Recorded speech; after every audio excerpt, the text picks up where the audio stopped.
اس video میں انبیاء و رسل کی تاریخ بتائی اور دکھائی جائے گی۔ یہ منظرنامہ زمین پر پہلے انسان اور نبی حضرت آدم علیہ السلام سے لے کر حضور نبی اکرم و افضل و آخر الزماں صلی اللہ تعالی علیہ وآلہ وسلم کی ولادت پاک تک کا مختصر زمانی سفر ہے۔ حضرت آدم علیہ السلام پہلے انسان اور نبی اور سب انسانوں کے باپ ہیں، اور ان کی زوجہ محترمہ حضرت حوا رضی اللہ عنہا ہے، جو کہ تمام انسانوں کی ماں اور روئے زمین پر پہلی خاتون ہے۔ حضرت آدم علیہ السلام اور حضرت حوا رضی اللہ عنہا کی زمین پر آمد سے متعلق کوئی متفقہ رائے موجود نہیں، لیکن بعض تاریخ دانوں کے مطابق یہ واقعہ 90 صدیوں پہلے کا ہے۔ اسی طرح آپ دونوں کے مقام نزول کا بھی علم نہیں ہے۔ حابیل اور قابیل حضرت آدم علیہ السلام کے بیٹے تھے۔ قابیل نے کسی تنازع پر اپنے بھائی حابیل کو قتل کر دیا۔ اس واقعے کو قرآن پاک میں بھی بیان کیا گیا ہے۔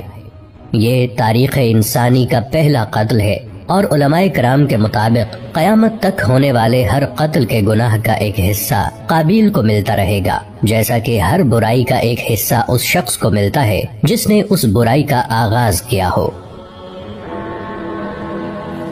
حضرت ادریس علیہ السلام کی آمد۔ مورخین کے مطابق حضرت آدم علیہ السلام اور حضرت ادریس علیہ السلام کے درمیان 380 سال کا فصل ہے۔ حضرت ادریس علیہ السلام قلم کا استعمال کرنے والے پہلے انسان تھے، شاید اسی لیے ان کا نام ادریس ہے، جس کے معنی ہے درس دینے والا۔ حضرت نوح علیہ السلام پہلے رسول ہیں۔ بعض مورخین کے مطابق آپ علیہ السلام کا زمانہ حضرت آدم علیہ السلام سے 1600 سال بعد کا ہے۔ قرآن کریم کے مطابق اللہ تعالیٰ نے آپ کو 950 برس کی عمر عطا کی۔ اللہ تعالیٰ نے آپ کو انسانوں کی اصلاح کے لیے مبعوث فرمایا، لیکن ایک طویل عرصہ دعوت و تبلیغ کے باوجود لوگوں نے آپ علیہ السلام کی تکذیب کی، جس کے نتیجے میں اللہ تعالیٰ نے اس قوم پر پانی کا عذاب بھیجا۔ غالباً یہ پہلا عذاب ہے جو زمین پر اللہ پاک کی طرف سے بھیجا گیا، جس سے اس وقت تک کے سارے انسان مارے گئے، سوائے ان کے جو آپ علیہ السلام پر ایمان لا چکے تھے اور آپ علیہ السلام کے ساتھ اس کشتی میں سوار تھے جو آپ نے اللہ تعالیٰ کے حکم اور مدد سے تیار کی تھی، لیکن یہ چند ہی لوگ تھے۔ اس واقعے کے بعد نسل انسانی حضرت نوح علیہ السلام کے 3 بیٹوں سے آگے چلی، اسی لیے آپ علیہ السلام کو آدم ثانی بھی کہا جاتا ہے۔ آپ علیہ السلام کے بیٹوں کے نام سام، حام اور یافس تھے۔ حضرت نوح علیہ السلام کے بیٹوں کی نسل سے جو قومیں وجود میں آئیں، وہ بھی بالآخر گناہوں اور بری باتوں میں ملوث ہو گئیں۔ ان میں سے ایک قوم کی طرف اللہ تعالیٰ نے حضرت ہود علیہ السلام کو بھیجا، جس کا ذکر قرآن پاک میں موجود ہے، لیکن پھر وہی ہوا، اس قوم نے سرکشی کی اور آپ علیہ السلام کی مخالفت کی، جس کی وجہ سے ان کو بھی اللہ تعالیٰ کی طرف سے عذاب نے آ لیا۔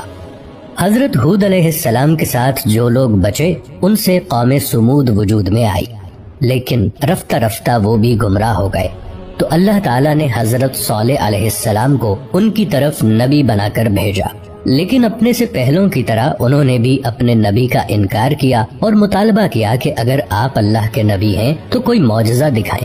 آپ علیہ السلام نے اللہ سے دعا کی، جس سے ان کی آنکھوں کے سامنے پہاڑ کی چٹان سے ایک اونٹنی برآمد ہوئی، لیکن انہوں نے اس معجزے کو دیکھ کر ایمان لانے کی بجائے اس واقعے کو جادو کہہ کر رد کر دیا اور اپنی غلطی پر بضد رہے، تو ان کو بھی عذاب نے آ لیا اور نیست و نابود کر دیے گئے۔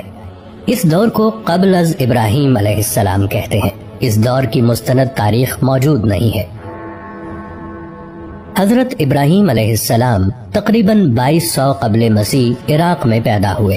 آپ علیہ السلام کو انبیاء کا باپ کہا جاتا ہے کہ آپ علیہ السلام کی نسل سے ہی بعد کے تمام انبیاء کا ظہور ہوا۔ آپ کی قوم بت پرست تھی اور ان کے سردار کا نام نمرود تھا۔ وہ آپ علیہ السلام کی توحید کی دعوت و تبلیغ کی وجہ سے آپ علیہ السلام کا سخت مخالف تھا۔ اسی دشمنی کے سبب اس نے آپ کو آگ میں ڈالنے کا حکم دیا۔ جب آپ علیہ السلام کو آگ میں ڈالا گیا تو وہ اللہ کے حکم سے ٹھنڈی ہو گئی اور آپ علیہ السلام کو کوئی نقصان نہیں پہنچا۔ یہ واقعہ قرآن پاک میں موجود ہے۔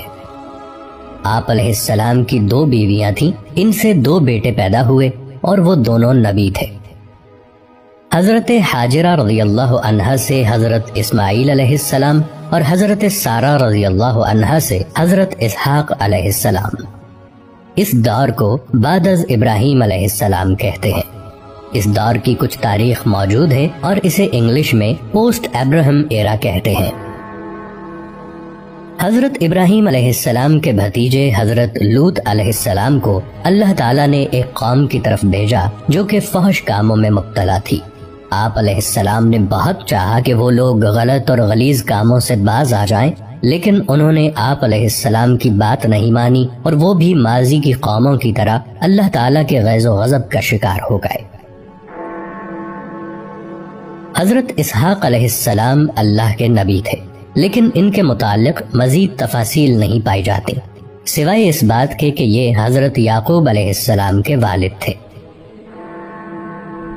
حضرت اسماعیل علیہ السلام حضرت ابراہیم علیہ السلام کے بیٹے اور حضرت اسحاق علیہ السلام کے بھائی تھے۔ حضرت ابراہیم علیہ السلام نے اللہ کے حکم سے حضرت اسماعیل علیہ السلام کو مکہ کی سرزمین میں لا کر آباد کیا۔ مکہ جہاں سب سے پہلے حضرت آدم علیہ السلام نے اللہ کا گھر یعنی کعبہ بنایا تھا، اب ہزاروں سال بعد اللہ تعالیٰ نے حضرت اسماعیل علیہ السلام کے ذریعے اس گھر کو دوبارہ آباد کروایا۔ حضرت یعقوب علیہ السلام حضرت اسحاق علیہ السلام کے بیٹے تھے۔ ان کا لقب اسرائیل تھا۔ اسرائیل کے معنی اللہ کا بندہ ہے۔ آپ علیہ السلام کی متعدد بیویاں تھیں جن سے اللہ تعالیٰ نے انہیں 12 بیٹے عطا فرمائے۔ یہی لوگ اور ان کے بعد آنے والی ان کی نسل بنی اسرائیل کہلاتی ہے، یعنی اسرائیل کی اولاد۔ بعد میں یہی لوگ اپنے آپ کو یہود یا یہودی کہنے لگے، کیونکہ ان 12 میں سے سب سے بڑے بھائی کا نام یہودا تھا۔ یہ لوگ اپنے آبائی ملک عراق سے ہجرت کر کے فلسطین آ گئے تھے۔ انہی میں سے عیسائی بنے جو کہ اپنی نسبت حضرت عیسیٰ علیہ السلام سے منسوب کرتے ہیں۔ انہی لوگوں کو قرآن مجید کی اصطلاح میں اہل کتاب کہا جاتا ہے۔ ان 12 بھائیوں میں سے سب سے چھوٹے بھائی کا نام یوسف علیہ السلام تھا۔ یہ اللہ کے نبی تھے اور بہت حسین و جمیل تھے۔ حضرت یعقوب علیہ السلام حضرت یوسف علیہ السلام سے بہت محبت کرتے تھے۔ یہ چھوٹے بچے سے فطری لگاؤ تھا، لیکن دوسرے بھائیوں کو یہ بات بری لگنے لگی اور وہ حضرت یوسف علیہ السلام سے حسد کرنے لگے۔ اسی حسد اور بغض و عناد نے انہیں اپنے بھائی یوسف علیہ السلام کے قتل پر آمادہ کر دیا، لیکن قتل پر سارے متفق نہ ہوئے، اس لیے انہوں نے یوسف علیہ السلام کو ایک کنویں میں پھینک دیا۔ اس کنویں کے پاس سے کوئی قافلہ جا رہا تھا۔ انہوں نے پانی کے لیے اپنا ڈول کنویں میں ڈالا تو حضرت یوسف علیہ السلام اس ڈول کی رسی کو پکڑ کر باہر آ گئے۔ قافلے والے یوسف علیہ السلام کو کسی کا بھاگا ہوا غلام سمجھ کر اپنے ساتھ مصر لے گئے اور وہاں آپ علیہ السلام کو ایک غلام کی حیثیت سے بیچ دیا۔ آپ کا خریدار حکومت مصر کا ایک اعلیٰ عہدیدار تھا۔ اس نے جلد ہی آپ علیہ السلام کی ذہانت و فطانت کو جانچ لیا اور اپنے محل میں اپنے خادم خاص کی حیثیت سے رکھ لیا۔ آپ علیہ السلام اسی محل میں جوان ہوئے اور اللہ نے آپ کو نبوت عطا فرمائی۔ اس عہدیدار کو عزیز مصر کہا جاتا ہے۔ اس کی بیوی زلیخا نے آپ علیہ السلام پر عصمت دری کا جھوٹا الزام لگا کر آپ علیہ السلام کو جیل بھجوا دیا۔ آپ علیہ السلام نے 7 سال جیل میں گزارے، لیکن جیل میں بھی دوسرے قیدیوں کی تعلیم و تربیت کرتے رہے۔ پھر مصر کے بادشاہ کو ایک خواب آیا تو اس کے مشیر نے کہا کہ وہ ایک شخص کو جانتا ہے جو کہ اس خواب کی صحیح تعبیر بتا سکتا ہے۔ آپ علیہ السلام کو جیل سے محل میں لایا گیا۔ آپ علیہ السلام نے بادشاہ کے خواب کی عقلی اور منطقی تعبیر بتا دی، جس سے وہ بہت متاثر ہوا۔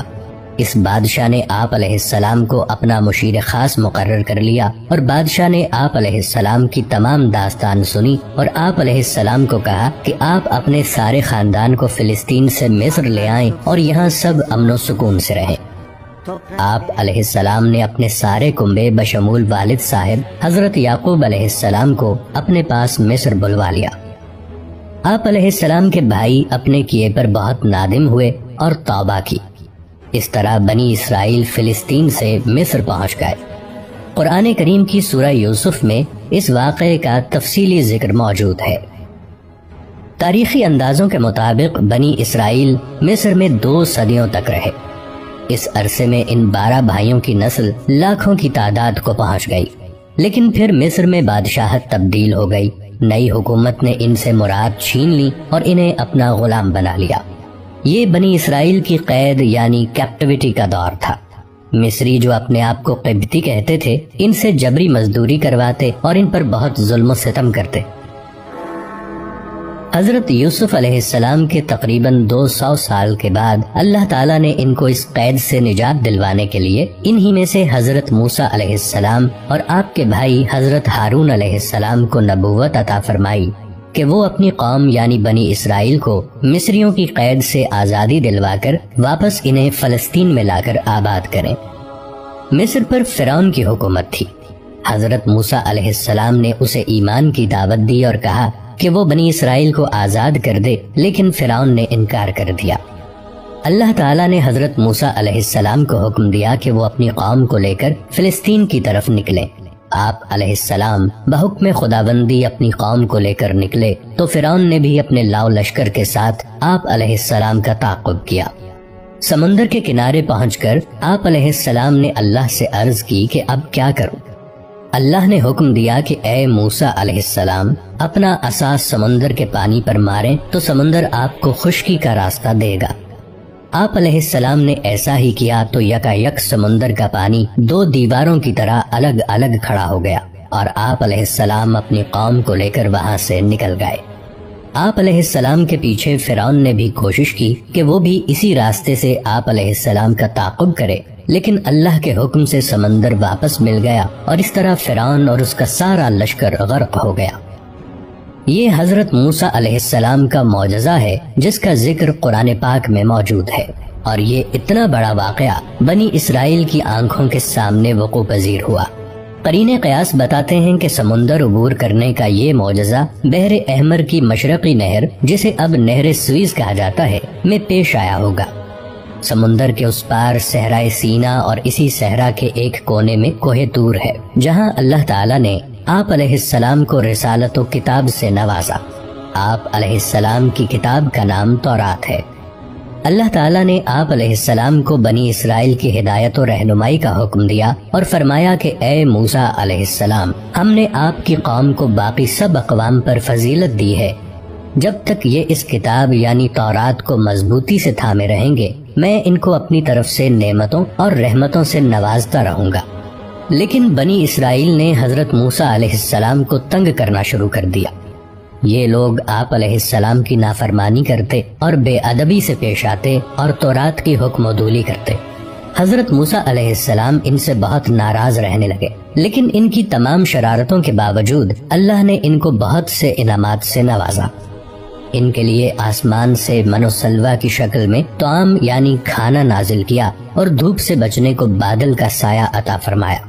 پینے کو پانی کے 12 چشمے عطا فرمائے کہ کسی طور یہ لوگ نیکی کی روش پر قائم رہیں، لیکن نعمتوں اور انعامات کی اس فراوانی سے یہ اور زیادہ باغی اور سرکش ہو گئے۔ پھر حضرت موسیٰ علیہ السلام اور حضرت ہارون علیہ السلام کا انتقال ہو گیا، لیکن اللہ تعالیٰ نے بنی اسرائیل کی ہدایت اور فلاح کا دروازہ بند نہیں کیا، بلکہ ان کے اندر عظیم المرتبت انبیاء کو مبعوث فرمایا، جیسے کہ حضرت داؤد علیہ السلام اور ان کے بیٹے حضرت سلیمان علیہ السلام۔ ان دونوں حضرات کو اللہ تعالیٰ نے عظیم الشان بادشاہت عطا فرمائی کہ تمام جن، چرند، پرند اور ہوائیں ان کے حکم کے تابع کر دی گئی تھیں، اور حضرت داؤد علیہ السلام جب اللہ کی حمد بیان کرتے تو حجر و شجر اور حیوانات حمد باری تعالیٰ پر وجد میں آ جاتے۔ یہ بات بھی قرآن مجید میں بیان کی گئی ہے۔ یہ تقریباً 1400 سال کا دور ہے۔ اس دوران اللہ کریم نے بنی اسرائیل کو بہت سے انبیاء کی صحبت عطا فرمائی۔ کوئی وقت ایسا نہیں گزرا کہ ان کے درمیان کوئی اللہ کا نبی موجود نہ رہا ہو، لیکن ان کی اکثریت فسق و فجور میں ہی مبتلا رہی، اور یہ لوگ اللہ تعالیٰ کی نافرمانیاں کرتے رہے اور اللہ کے انبیاء کو ستاتے رہے، اور کئی نبیوں کو تو انہوں نے قتل کر دیا۔ اللہ تعالیٰ نے ان کے ان بڑے بڑے گناہوں کی وجہ سے ان پر وقتاً فوقتاً عذاب بھی بھیجا، لیکن یہ لوگ سدھر کے نہ دیے۔ جدید تاریخ